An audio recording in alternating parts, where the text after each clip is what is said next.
Hello students, आज हम करेंगे 8वीं कक्षा का अध्याय 9 जन सुविधाएं, जिसके पहले 2 पार्ट हो चुके हैं। आज ये अंतिम और तीसरा पार्ट है, इसे आप ज़रूर देखिए। इसमें जन सुविधाओं के बारे में बात की गई है।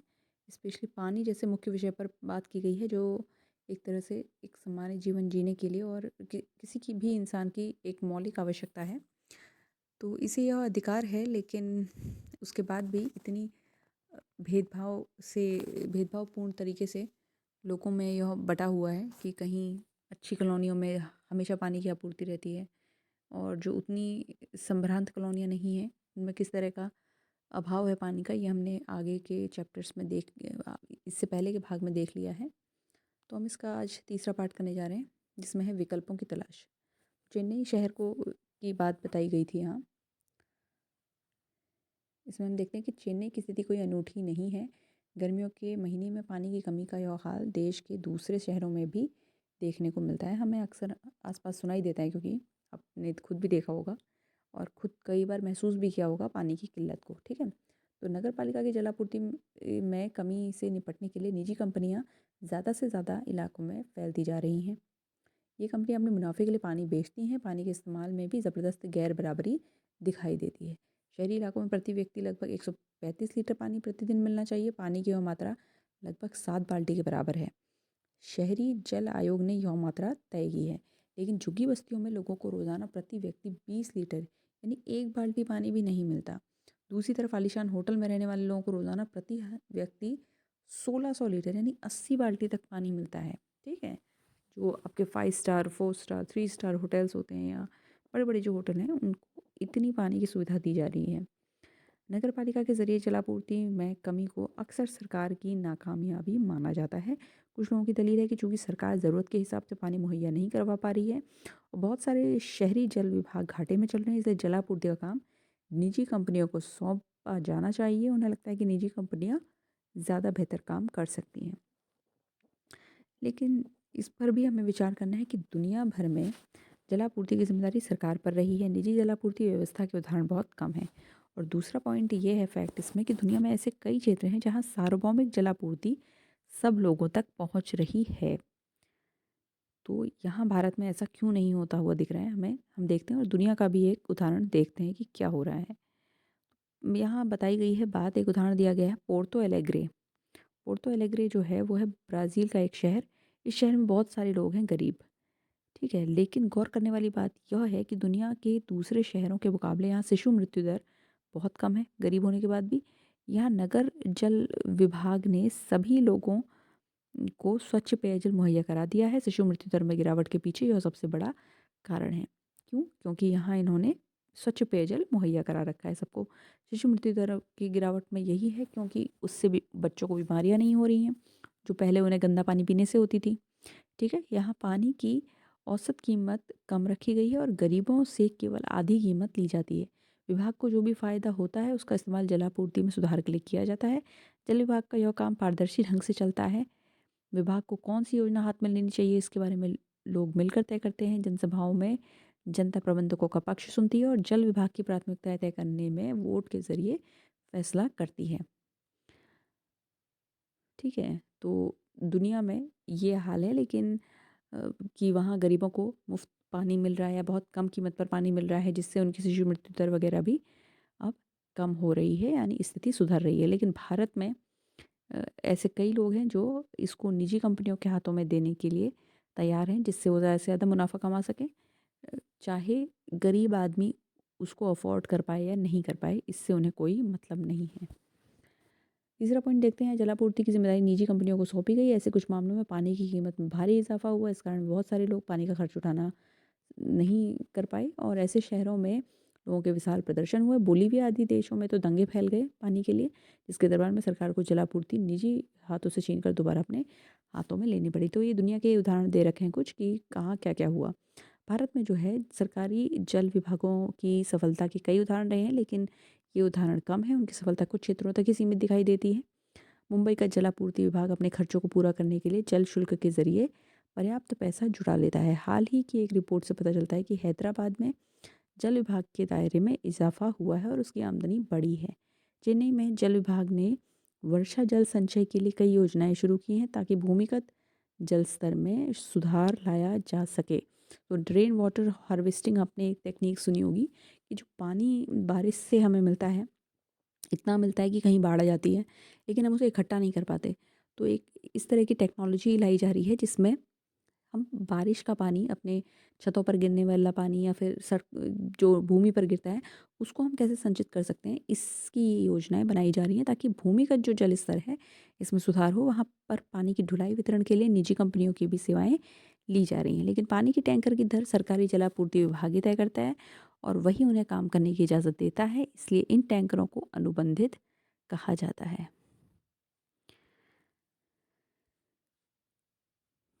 आगे देखते हैं कि मुंबई की उपनगरीय रेलवे एक अच्छी सार्वजनिक परिवहन प्रणाली है, दुनिया के सबसे घना यातायात मार्ग है, लेकिन यह रेलवे हर रोज़ 65 लाख यात्रियों को एक जगह से दूसरी जगह ले जाता है। सोचिए कितना बड़ा नेटवर्क है। 300 किलोमीटर से ज़्यादा लंबे नेटवर्क पर चलने वाली इन स्थानीय ट्रेनों के ज़रिए दूर दूर रहने वाले लोग भी शहर में काम ढूंढने आते हैं।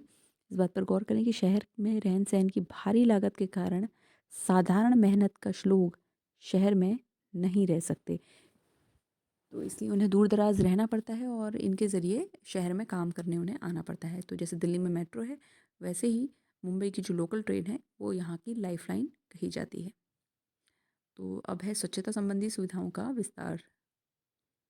तो शौचालय, जैसा कि आप इस चित्र में देख सकते हैं, कोई दरवाज़ा नहीं है, बस एक काम चलाऊ शौचालय है। तो हमारे लिए शौचालय या पाखाने, उन्होंने हैरानी से कहा, हम तो बाहर खुले में जाकर काम निपटा लेते हैं, लैट्रीन तो तुम्हारे जैसे बड़े लोगों के लिए होती है। अछूतों की शिकायत को याद करते हुए गांधी का वक्तव्य जो है वो राजकोट की स्वच्छता समिति में ये इस तरह से इन्वर्टेड कॉमा में आपने देखा, ठीक है। पीने के साफ पानी के अलावा यह भी बहुत ज़रूरी है कि पानी से फैलने वाली बीमारियों को रोकने के लिए स्वच्छता का ध्यान रखा जाए, लेकिन भारत में स्वच्छता सुविधाओं का दायरा तो जलापूर्ति से भी छोटा है। तो जलापूर्ति तो फिर भी बहुत लोगों की पहुंच में है, लेकिन शौचालय उससे भी बहुत बेहद कम लोगों की पहुंच में है, ठीक है। 2001 के सरकारी आंकड़ों से पता चलता है कि भारत के 68% परिवारों के पास पेयजल की सुविधा उपलब्ध है, जबकि स्वच्छता सुविधाएं जो हैं, यानी शौचालय वगैरह जो हैं, घर के भीतर शौचालय, वो 36% परिवारों में ही उपलब्ध हैं, ठीक है। और इसमें भी हम देखते हैं कि यहाँ भी ग्रामीण और शहरी इलाकों के गरीबों की स्थिति ज़्यादा कमज़ोर दिखाई देती है। गैर सरकारी संगठन सुलभ इंटरनेशनल, आपने सुलभ शौचालयों का नाम अ, सुना होगा, तो ये एक एनजीओ का नाम है सुलभ इंटरनेशनल, जिन्होंने 3 दशक से निम्न जाति निम्न आय वर्ग के लोगों के सामने मौजूदा स्वच्छता के अभाव की समस्या से निपटने के लिए यह कोशिश कर रहा है। इस संगठन ने 75,000 से ज़्यादा सार्वजनिक शौचालय इकाइयाँ और 12 लाख से ज़्यादा निजी शौचालय बनाए हैं, जिनमें 1 करोड़ लोग इनकी सुविधाओं का लाभ उठा रहे हैं। सुलभ की सुविधाओं का इस्तेमाल करने वाले ज़्यादातर गरीब मेहनतकश वर्ग के लोग हैं। सुलभ ने सरकारी पैसे से शौचालय इकाइयाँ बनाने के लिए नगर पालिकाओं और अन्य स्थानीय निकायों के साथ भी अनुबंध बनाए हैं, ठीक है। इन्होंने यानी कॉन्ट्रैक्ट किया सरकार के साथ कि भाई हम शौचालय मुहैया कराएंगे आपकी योजनाओं के तहत। फिर क्या हुआ, स्थानीय विभाग इन सेवाओं की स्थापना के लिए ज़मीन और पैसा मुहैया कराते हैं, जब रखरखाव की लागत कई बार प्रयोक्ताओं से मिलने वाले पैसे से पूरी होती है। तो जो भी वहाँ, अगर आप सुलभ शौचालय जाते हैं तो वहाँ आपको एक छोटी सी राशि देनी पड़ती है, 5-10 रुपया। तो इससे यही वहाँ का जो रखरखाव होता है वो होता है, ठीक है। शहरों में शौचालय के इस्तेमाल पर 1 रुपया शुल्क लिया जाता है और कई जगह यह 5 रुपया 10 रुपया भी होता है महिलाओं से जो लिया जाता है, ठीक है। अगली बार अगर आप सुलभ शौचालय को देखेंगे तो हो सकता है कि खुद जानना चाहें कि शौचालय कैसे होते हैं।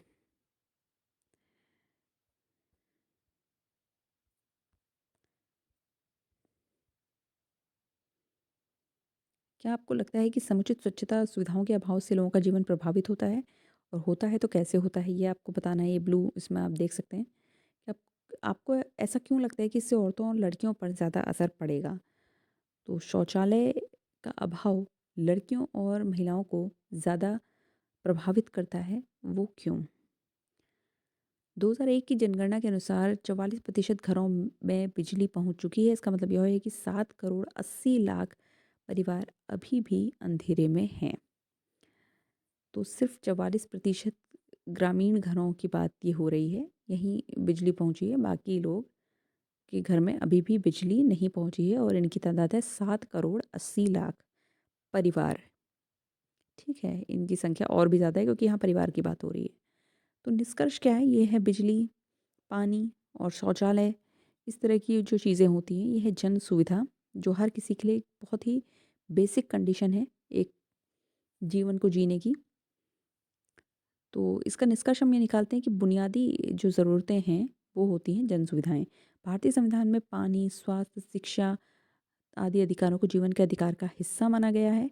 इस प्रकार सरकार की एक अहम ज़िम्मेदारी बनती है कि वह प्रत्येक व्यक्ति को पर्याप्त जन सुविधा मुहैया करवाए। लेकिन इस मोर्चे पर संतोषजनक प्रगति नहीं हुई है। आपूर्ति में कमी है, वितरण में भारी असमानता है। आपने देखा कि चेन्नई में जो अच्छे कॉलोनियाँ हैं, वहाँ हर वक़्त पानी आता है और जो कुछ बस्तियाँ हैं, इस तरह की जगह हैं, वहाँ बहुत कम पानी आपूर्ति दिखाई हमें देती है।